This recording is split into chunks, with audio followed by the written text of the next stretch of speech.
हिवाळ्यामध्ये अंगदुखी कंबरदुखीचा त्रास असला ना तर त्यांनी हा शिरा नक्की करून खायला पाहिजे। नमस्कार मैत्रिणींनो, स्वागत आहे तुमचं पुष्पा पाटील किचनमध्ये। आज आपल्याला करायचा आहे डिंकाचा शिरा। थंडीमध्ये डिंक हा सर्वांनी खायलाच पाहिजे, तो आपल्या शरीरासाठी खूपच चांगला असतो। सर्वच जण कसं डिंकाचे लाडू बनवत नाही, तर आपल्या शरीरामध्ये डिंक तर हा जायलाच हवा थंडीमध्ये, म्हणून हा शिरा हप्त्यामध्ये 2 वेळा तरी करायला पाहिजे। लगेच सुरुवात करू पौष्टिक असा शिरा करण्यासाठी। डिंकाचा शिरा करण्यासाठी सगळ्यात आधी आपल्याला गुळाचं पाणी करून घ्यायचं आहे। त्यासाठी मी 1 वाटीला थोडासा कमी गूळ घेतलेला आहे। हा गूळ आता पातेलीमध्ये टाकून घ्यायचा आहे। याच वाटीने आता 2 वाट्या पाणी घालून घ्यायचं आहे। हा गूळ वितळेपर्यंत आता हे पाणी आपल्याला गरम करून घ्यायचं आहे। गूळ पूर्णपणे वितळलेला आहे आणि पाण्याला हलकीशी उकळी सुद्धा आलेली आहे। आता गॅस बंद करून द्यायचा। गुळाचं पाणी आपलं तयार करून झालेलं आहे। आता इतर साहित्य बघून घेऊ। तर ज्या वाटीने आपण गूळ घेतला त्याच वाटीने आपल्याला सर्व साहित्य हे मोजून घ्यायचं आहे।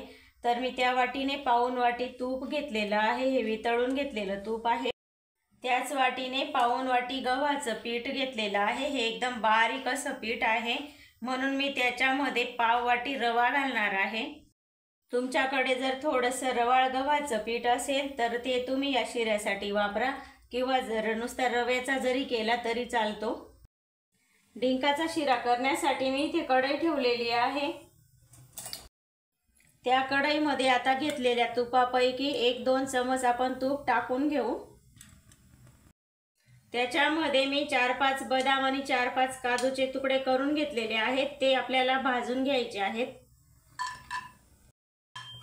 तर थोडंसं आपल्याला रंग बदलेपर्यंत भाजून घ्यायचं आहे।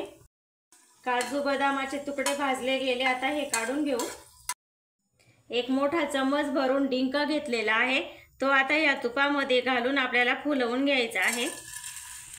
अजून 1 चमच मी त्याच्यामध्ये तूप घातलं होतं आणि डिंक छान फुलवून घेतला। आता या कढईमध्ये राहिलेलं सर्व तूप आपल्याला घालून घ्यायचं आहे। तूप थोडंसं गरम होऊ द्यायचं आणि नंतर त्या तुपामध्ये गव्हाचं पीठ घालून घ्यायचं आहे।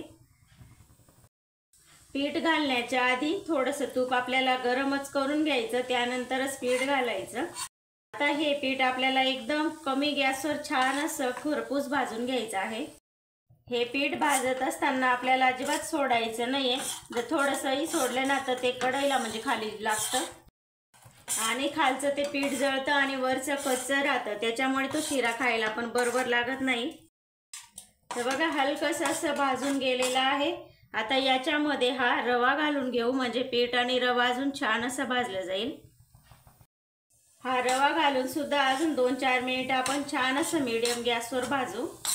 एकदम छान असा रंग आलेला आहे लालसर, पण कुठेही पीठ असं जळालेलं नाहीये, खूप छान असा सुगंध येत आहे पिठाचा। तूप सुद्धा असं छान सोडलेलं आहे पिठाने।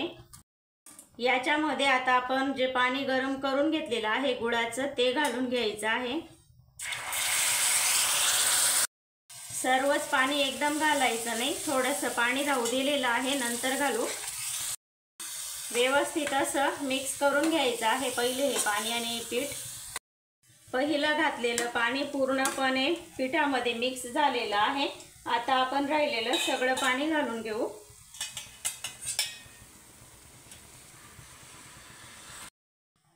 पाणी घालताना गॅस कमीच ठेवायचा।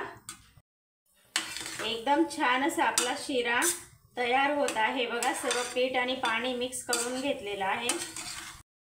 आता ह्या शिऱ्यामध्ये आपण जे काजू बदाम तळून ठेवलेले होते ते घालून घेऊ आणि तळून घेतलेला डिंक सुद्धा घालून घ्यायचा आहे। तो मी असा मुसळीने फोडून घेतला। डिंक तळून घेतल्यामुळे तो छान असा कुटला जातो। डिंक घालून घ्यायचा आहे। आता हा शिरा आपल्याला व्यवस्थित असा मिक्स करून घ्यायचा आहे। डिंकामध्ये व्यवस्थित असं एकजीव करून घेतलं। आता झाकण ठेवून 2 मिनिटं वाफ काढून घेऊ। 2 मिनिटं झालेली आहेत, झाकण उघडून बघू। एकदम छान असा आपला शिरा म्हणजे वाफून झालेला आहे। साईडने मस्त असं तूप सुटलेलं आहे आणि शिऱ्याला मस्त अशी चकाकी सुद्धा आलेली आहे। परत एकदा व्यवस्थित असा मिक्स करून घेऊ आणि मस्त असा लसलशीत हलका फुलका असा झालेला दिसत आहे बघा। गरम गरम शिरा लगेच खायला घेऊ, एकदम छान असा दिसत आहे।